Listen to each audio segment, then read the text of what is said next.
Good morning student.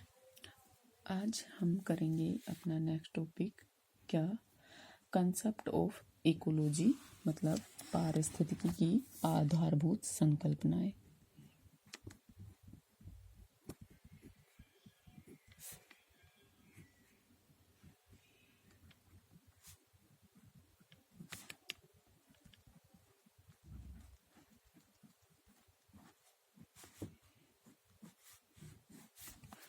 ठीक है, क्या है पारिस्थितिकी की आधारभूत संकल्पनाएं। हम देखिए, तो पहले अगर हम इसकी संकल्पना करें तो क्या आएगा। पहली संकल्पना देखो बेटा, एक वीडियो में और एक क्लास में फ़र्क तो होता ही है, आप भी जानते हैं। और इस आपके लिए एक नई क्लास भी है, तो इस वजह से भी थोड़ा सा आपको थोड़ा ज़्यादा ध्यान देना है। ठीक है, आपको थोड़ा सा ज़्यादा, क्योंकि आप BA से MA में आए हैं, तो अब तक तो आपने 2-4 सब्जेक्ट पढ़े थे। अब आप एक पर्टिकुलर सब्जेक्ट का ही क्या कर रहे हैं, ब्रॉड रूप पढ़ रहे हैं। ठीक है, मतलब वास्ट पढ़ रहे हैं, उसका गहन मतलब उसमें अलग अलग सब्जेक्ट के रूप में आप करेंगे। ठीक है, तो पहला क्या कहता है, पहली आधारभूत संकल्पना क्या है इसकी, कि पर्यावरण क्या है, समय के अकॉर्डिंग बदलता रहता है। ये तो आपको भी पता है कि भाई टाइम के अकॉर्डिंग क्या होता है, जो एनवायरमेंट है वो चेंज होता रहता है। ठीक है, पर्यावरण आपस में जुड़े जो बहुत से इसके फैक्टर्स होते हैं, जो कारक होते हैं, उनकी एक जटिल जटिल प्रक्रिया है। मतलब मुश्किल है लेकिन गतिशील है। ठीक है, पर्यावरण हमेशा क्या रहता है, गतिशील रहता है। ठीक है, सेकंड क्या है कि केवल जो पर्यावरण है वही जीव जंतुओं को प्रभावित नहीं करता। हम कहते हैं ना कि पर्यावरण है ये जीव जंतु पर, लेकिन जो जीव जंतु होते हैं वो भी क्या करते हैं, पर्यावरण को प्रभावित करते हैं। देखिए कैसे। अब मान लीजिए, देखिए बारिश हुई। ठीक है, बारिश ने क्या किया, जीव जंतु, लेकिन कई बार बारिश नेचुरल उससे नहीं होती। आपने देखा होगा कई बार क्या होते हैं, आप जहाँ बहुत ज्यादा पोल्यूशन होता है, तो वो पोल्यूटेड एयर क्या होती है, हमारे एनवायरनमेंट में फैल जाती है। और वो यहाँ से जब इवोपरेशन वाष्पीकरण जो होता है, तो उसको क्या करती है, वायुमंडल में नहीं जाने देती, और वो एक परत सी बन जाती है। तो उससे क्या होता है, बादल बन जाते हैं, और वो बादल क्या करते हैं, वर्षा करते हैं। तो इससे क्या हुआ, सिर्फ जीव जंतु में इसमें ये नहीं है कि जो ये छोटे मोटे जीव है यही आ रहे हैं, इसमें मानव भी इन्वॉल्व है। ठीक है, और जीव जंतु और भी तरीके से पर्यावरण को प्रभावित करते हैं। जैसे मान लीजिए फॉर एग्जाम्पल आप ये कर लीजिए कि ये क्या करते हैं जीव जंतु, जैसे आपने देखा होगा कि आप क्या करते हैं, बहुत ज़्यादा जैसे पर्यावरण पोल्यूशन है, ये किसकी देन है, मानव की देन है। तो पर्यावरण तो क्या है, पर्यावरण तो मानव को प्रभावित कर ही रहा है, लेकिन मानव भी क्या कर रहा है, पर्यावरण को प्रभावित करता है। ठीक है, थर्ड क्या है कि जो सभी प्रकार के जीव होती हैं उनकी जातियां आपको पता है, जैसे मानव की जातियां हैं अलग अलग, है ना। कोई आपने देखा होगा किसी के बाल सफेद, मतलब अगर आप अमेरिका में जाओगे तो आपको सफेद लोग मिलेंगे, अगर आप अफ्रीका में जाएंगे तो आपको निग्रो प्रजाति के मतलब ब्लैक लोग मिलेंगे। तो इस तरह जैसे इनके भी अपनी अपनी जातियां, जैसे निग्रो है, बुशमैन है, ये सब क्या है, जातियां, जनजातियां ही तो हैं।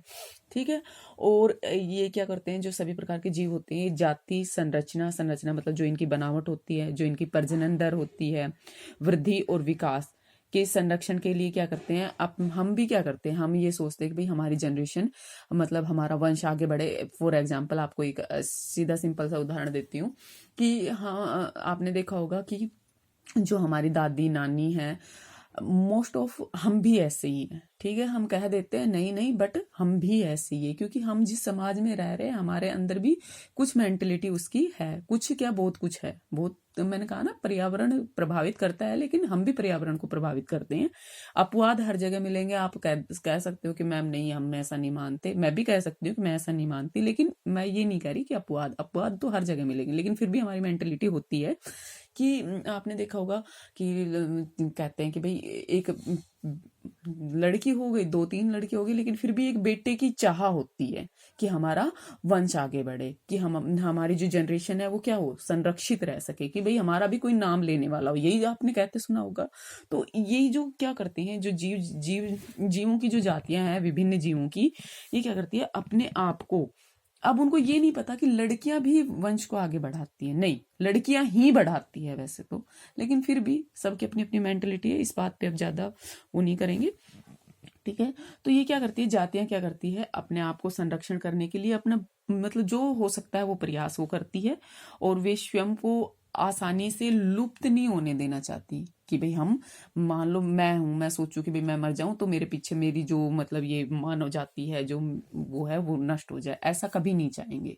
ठीक है। मानव हुआ, बंदर हुए, हाथी हुए, ये सब क्या है अपने मतलब एक जनरेशन के बाद दूसरी जनरेशन आती रहती है, ये कभी भी नहीं चाहेंगे कि इनके बाद इनकी जो वो है जो संख्या है या जो वंश है वो क्या हो जाए, लुप्त हो जाए। ठीक है। नेक्स्ट क्या हो सकता है कि समान जलवायु है, सेम सेम जलवायु है, उसमें विभिन्न प्रकार के जो समुदाय हैं वो पनप सकते हैं। हो सकता है ऐसा, जैसे मान लीजिए उष्णकटिबंधीय अगर आप जलवायु देखें तो सब जगह जो उष्णकटिबंधीय जलवायु जिस जिस एरिया में पाई जाती है वहाँ अलग अलग समुदाय मिलेगा आपको। जैसे भारत में से तो जा नहीं रही है, लेकिन अफ्रीका से देखेंगे तो वहाँ अलग प्रजाति मिलेगी। फिर उसके बाद दक्षिणी अमेरिका में जाएंगे तो वहाँ अलग तरह के अलग समुदाय के लोग मिलेंगे। तो ये अलग अलग तरह की जो जलवायु होती है वहाँ पर अलग अलग तरह, एक तरह की जलवायु में अलग अलग तरह के जो समुदाय हैं वो पनप सकते हैं। नेक्स्ट क्या हो सकता है कि जो जीव होता है उसका अपने एक विशिष्ट निवास स्थान होता है। जैसे आप देखोगे कि एस्किमो कहाँ रहते हैं, बर्फीले एरिया में। ठीक है। ध्रुवीय भालू कहाँ रहता है, ध्रुवों पर, मतलब पोलर एरियाज में जहां बर्फ पड़ती है। ठीक है।